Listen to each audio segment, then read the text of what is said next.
কয়েকদিনের টানা বৃষ্টি এবং পাহাড় ধসে ২৯ জনের মৃত্যু হয়েছে। যাদের মৃত্যু হয়েছে তাদের বেশিরভাগই পাহাড়ি ঢালে ঝুঁকিপূর্ণ বসতিতে বসবাস করছিলেন। কিন্তু এ ধরনের ঘটনা বারবার কেন ঘটছে? দর্শক, প্রথম আলো নির্বাচিত খবরে আমরা এই বিষয় নিয়ে কথা বলবো। আপনাদের সঙ্গে আছি আমি মেহেদী হাসান। আমাদের সঙ্গে আলোচনায় যোগ দিয়েছেন প্রথম আলোর সহকারী বার্তা সম্পাদক পার্থ শঙ্কর সাহা। আপনাকে স্বাগত। ধন্যবাদ। এই যে গত কয়েকদিন ধরে টানা বৃষ্টি, পাহাড় ধস, দুর্যোগপূর্ণ আবহাওয়া, এই ঘটনাগুলো বাংলাদেশে প্রায় ঘটছে। এবারও বেশ কিছু মৃত্যু ঘটলো। সার্বিক পরিস্থিতিটা কি এখন একটু যদি বলতেন? না, ধরেন আমাদের এখানে বৃষ্টির সঙ্গে সঙ্গে বিশেষ করে এই বর্ষা মৌসুমে পাহাড় ধস বোধহয় এখন একটা নৈমিত্তিক ঘটনায় পরিণত হয়েছে এবং ফি বছরে আসলে এই ঘটনাগুলো ঘটে, আর পাহাড়ি এলাকাতেই বেশি ঘটে।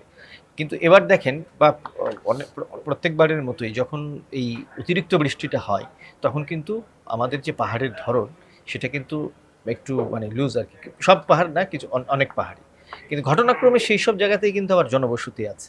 হুম। দুর্ভাগ্যক্রমে সেটা চট্টগ্রামেও আছে, কক্সবাজারে আছে, কিংবা পার্বত্য জেলাগুলোতেও আছে আর কি, সঙ্গত কারণেই।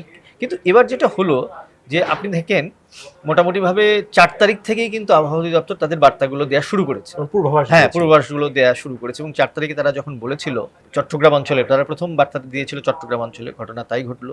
৬ তারিখে কিন্তু চট্টগ্রামে প্রথম ধসের এরকম মৃত্যুর ঘটনা ঘটলো। এরপরে ধারাবাহিকভাবে হয়ে আসছে এবং এখনো পর্যন্ত ভারী বর্ষণের যে মানে পূর্বাভাস সেটা রয়ে গেছে। যদিও এর মধ্যে কিছু ভালো ভালো বলতে আপাতত দৃষ্টিতে আসলে ভালোই মনে হচ্ছে। কারণ হলো সিগন্যাল যে ৪টা বন্দরে ছিল সেই সিগন্যালটা তারা তুলে নিয়েছে। তার মানে হচ্ছে বায়ু চাপের যে একটা তারতম্য, এবার কিন্তু শুধু মৌসুমি বায়ুর জন্য যে বৃষ্টি ব্যাপার আপনার আমি বলছি যে নিম্নচাপের ফলে যে বৃষ্টি ব্যাপারটা কিন্তু তা না। এর সঙ্গে কিন্তু মৌসুমি বায়ু অনেক বেশি অ্যাক্টিভ হয়ে গেল এই আষাঢ় মাসের শেষ দিকে এসে। আরেকটা যেটা ঘটলো যে বায়ুচাপের ব্যাপক তারতম্য হয়, দেখা দিয়েছিল আর কি সমুদ্র মানে অন্ততপক্ষে উপকূলীয় এলাকায়। তো উপকূলীয় এলাকায় যখন এই ধরনের ঘটনা ঘটে তখন কিন্তু এক ধরনের ডিস্টারবেন্স তৈরি হয়। তো এই ডিস্টারবেন্সের জন্যই মানে বৃষ্টিটা প্রবল হয়, হাওয়া বয়, এই ঘটনাগুলো ঘটে এবং ব্যাপক হারে। আবার দেখেন উপকূলীয় অঞ্চলের একদম কাছাকাছি যে পাহাড়ি এলাকাগুলো, এবং চট্টগ্রাম তো উপকূলীয় অঞ্চলই আসলে, সেই জায়গাটাতে কিন্তু অতিরিক্ত বৃষ্টিপাত হয়ে গেল আর কি টানা কয়েকদিন ধরে। প্রথমে কক্সবাজারে সেদিন প্রায় ২০০ মিলিমিটারের মতো বৃষ্টি হয়েছিল, এটা অনেক বেশি বৃষ্টি। চট্টগ্রামে ৩০০-র বেশি, প্রায় ৪০০ মিলিমিটারের মতো বৃষ্টি হয়েছিল। তো সব কিছু মিলিয়ে ওই অঞ্চলটা খুব নাজুক হয়েছিল এবং পাহাড় ধসের পূর্বাভাস ছিল, পাহাড় ধসের পূর্বাভাস ছিল, সিগন্যালগুলো ছিল। এমনকি এই যে জলাবদ্ধতা হবে চট্টগ্রাম ইয়ে করে, এটাও কিন্তু আবহাওয়ার বার্তায় রীতিমতো ছিল। কিন্তু যেটা হলো, আমরা বিশেষ করে রাজধানীর কথা যদি আপনি বলেন, চট্টগ্রামের অবস্থা তো আমরা জানি। চট্টগ্রামে আসলে এখানে মানে এই যে পানি নিষ্কাশনের ব্যাপারটা আসলে কোনো কিছু যে হয়নি, এই যে মাঝখানে কিছু কথাবার্তা বলা হচ্ছিল যে সব নাকি সমস্যার সমাধান হয়ে গেছে, কার্যত আসলে কিছু হয়নি। সেটা আমরা এবার প্রমাণ পেলাম। ঢাকায় কিন্তু চট্টগ্রামের ধারে কাছেও বৃষ্টি হয়নি, কিন্তু ঢাকার অবস্থাটা আমি জানি যে কি অবস্থা হচ্ছে আর কি। জলবদ্ধ। মানে সাময়িক এটা জলজটই আমরা বলতে পারি হয়তোবা। তো সেই অবস্থাটা তৈরি হয়ে গেছে এবং আমরা দেখতে পাচ্ছি যে এখানে স্থানীয় সরকার যে প্রতিষ্ঠানগুলো, তাদের আসলে তেমন কোনো তৎপরতা এই জায়গাগুলোতে নেই। তো সেক্ষেত্রে এই যে আবহাওয়া অধিদপ্তর পূর্বাভাস দিল পাহাড় ধসের, ভারী বৃষ্টির, তো এরপরেও যে পার্বত্য অঞ্চলে চট্টগ্রাম, কক্সবাজারে যে ভূমিধসে প্রাণহানি ঘটলো, মানে এর দায়ভার কার আসলে? আসলে আমরা কিন্তু গতকালও এর কাছাকাছি বিষয় নিয়ে আলোচনা করেছি। এখন হচ্ছে যে আমাদের আজকে প্রতিবেদনও আছে প্রথম আলো অনলাইনে চট্টগ্রাম অঞ্চল নিয়ে আসলে সুনির্দিষ্টভাবে। সেটা হচ্ছে যে মানে আমরা জানি যে আসলে এই জায়গাগুলো নাজুক, এই জায়গাগুলোতে মানে ধস হতে পারে, এখানে প্রাণহানি হতে পারে। তারপরেও কিন্তু এই সিস্টেমগুলো তৈরি হয়ে আছে এবং এই যে আপনার ঘনবসতিপূর্ণ যে এলাকাগুলো, পাহাড়ের যে জায়গাগুলো, সেটা যে আসলে কোনো ক্রমেই বসতির উপযোগী না, কিন্তু তারপরেও হয়। এটা কিসের ফসল আপনি জানেন? সেগুলো অবৈধভাবে হয় এবং অবৈধভাবে করতে পারে কিভাবে? করতে পারে হচ্ছে সেখানে শক্তিশালী যারা মানুষজন আছে, রাজনৈতিকভাবে প্রভাবশালী মানুষজন আছে, তাদের এক ধরনের পৃষ্ঠপোষকতায় এই কাজগুলো হয় সাধারণত। এবং এখান থেকে ধরেন চাঁদাবাজির ব্যাপার আছে, মানে নিয়মিত তোলার ব্যাপার আছে আর কি। তো সবকিছু মিলিয়ে যে এটা একটা দুর্বৃত্তের একটা চক্র হয়ে গেছে। তো তার ভেতর থেকে আসলে এই কাজগুলো হচ্ছে। এখন আমরা এই ঘটনাগুলো ঘটে, হ্যাঁ, প্রশাসন কিন্তু এবার যেটা হয়েছে, প্রশাসন কিন্তু অনেক জায়গায় ব্যবস্থা নিয়েছে, মাইকিং করেছে, কিন্তু তারপরেও কিন্তু অনেকে যায় না। এর কিছু হয়তো বা প্র্যাকটিক্যাল কিছু কারণ আছে যে আশ্রয় কেন্দ্রে যাবে, ঘরে জিনিসপত্র থাকে, সেগুলো নিরাপত্তা ইত্যাদি নানা রকম ভাবে। কিন্তু জীবনটা তো সবচেয়ে আগে। তো সেই জিনিসটা অনেক সময় মানে ভাবতে পারে না। তারপরে এই ঘটনাগুলো ঘটে যায়।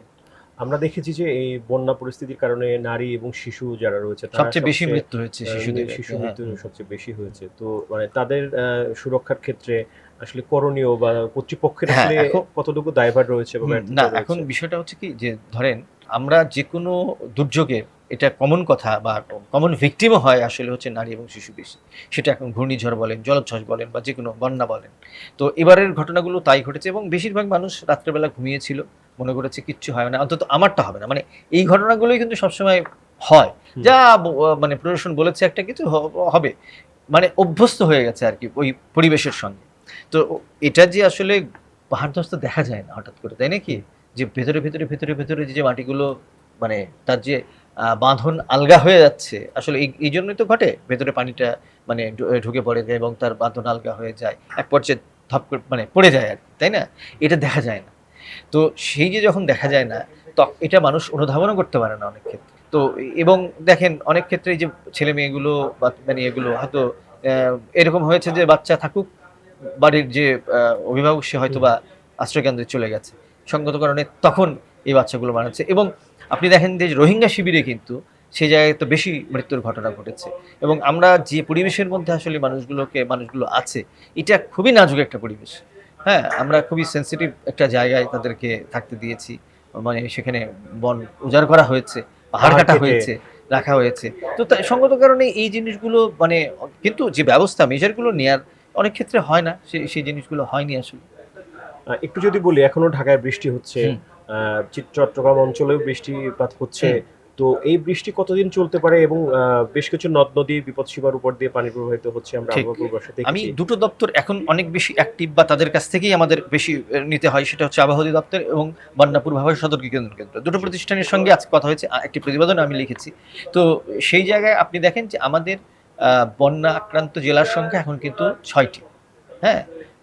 উত্তর-পূর্বের ৩ টি জেলা সিলেট, হবিগঞ্জ আর হচ্ছে মৌলভীবাজার, হবিগঞ্জ আর হচ্ছে এইদিকে আছে আপনার আ আপনার কক্সবাজার। কক্সবাজার আছে, চট্টগ্রাম আছে, বান্দরবান আছে।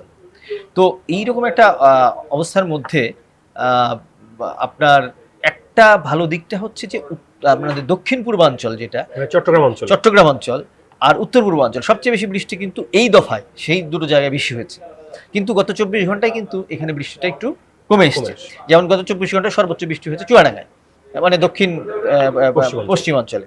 তো তার মানে বৃষ্টিটা শিফট হচ্ছে আরকি। এবং আগামী ২৪ ঘন্টার যে পূর্বাভাস সেখানে বলা হচ্ছে যে ওই অঞ্চলে আসলে বৃষ্টিপাত হবে। কিন্তু সেখানে কিন্তু ভারী বৃষ্টির যে ব্যাপারটা সেটা রংপুর, রাজশাহী, ময়মনসিংহ এবং সিলেট এই অঞ্চলটাতে একটু হতে পারে আরকি।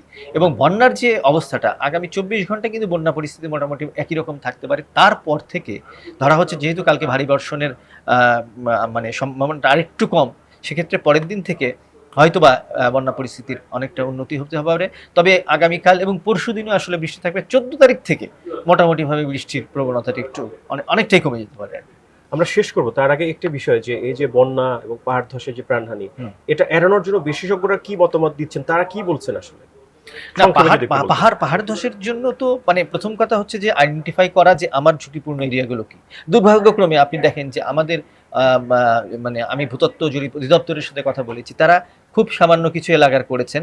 তাদের ওই কাজটা কিন্তু খুব মানে মানে কি বলব যে খুব বিশদে একটা কাজ করেন। একদম সুনির্দিষ্টভাবে বলে দেন এই জায়গায়। এটা কিন্তু আমাদের নেই। যেমন বান্দরবানে শুধু আছে বান্দরবান সদরটা।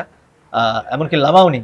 লামা কিন্তু খুব ঝুঁকিপূর্ণ বিভিন্ন আমি লামাইতে এবার গবেষণা প্রাণহানি হ্যাঁ, ঘটলো। লামা কিন্তু আমি বিভিন্ন গবেষণায় দেখেছি যে এটা জরিপ অধিদপ্তরের না, অন্য গবেষণাগুলোই দেখেছি। রাঙ্গামাটিতে আছে রাঙ্গামাটি সদর এবং কাউখালী। তার মানে আরো যে এরিয়াগুলো আছে সেগুলোর সম্পর্কে কিন্তু আমাদের যথাযথ ধারণা নেই। এই যে একটা ম্যাপিং, দুর্যোগের ম্যাপিং করাটা আসলে ভাঙনের বা ঝুঁকিপূর্ণ অঞ্চলের, পাহাড় ধসের ঝুঁকিপূর্ণ অঞ্চলের একটা ম্যাপিং করা দরকার। সেইটা কিন্তু এখনো পর্যন্ত আমাদের নেই। এটা একটা করা দরকার এবং এইসব এলাকায় যেন মানুষজন বসতি স্থাপন না করতে পারে, সেটা আসলে সুশাসনের প্রশ্ন। নজরদারি সেটা বাড়ানো। সেটা এই নজরদারিতে অবশ্যই বাড়াতে হবে, যেটা অ্যাবসেন্ট আছে বলে মনে করা হয়। এতক্ষণ আমাদের সঙ্গে থাকার জন্য আপনাকে ধন্যবাদ। ধন্যবাদ। দর্শক, আমরা কথা বলছিলাম দেশের বন্যা পরিস্থিতি নিয়ে। আগামীকাল নতুন কোনো বিষয় নিয়ে আপনাদের সামনে হাজির হব। ততক্ষণ ভালো থাকুন, সুস্থ থাকুন, নিরাপদে থাকুন।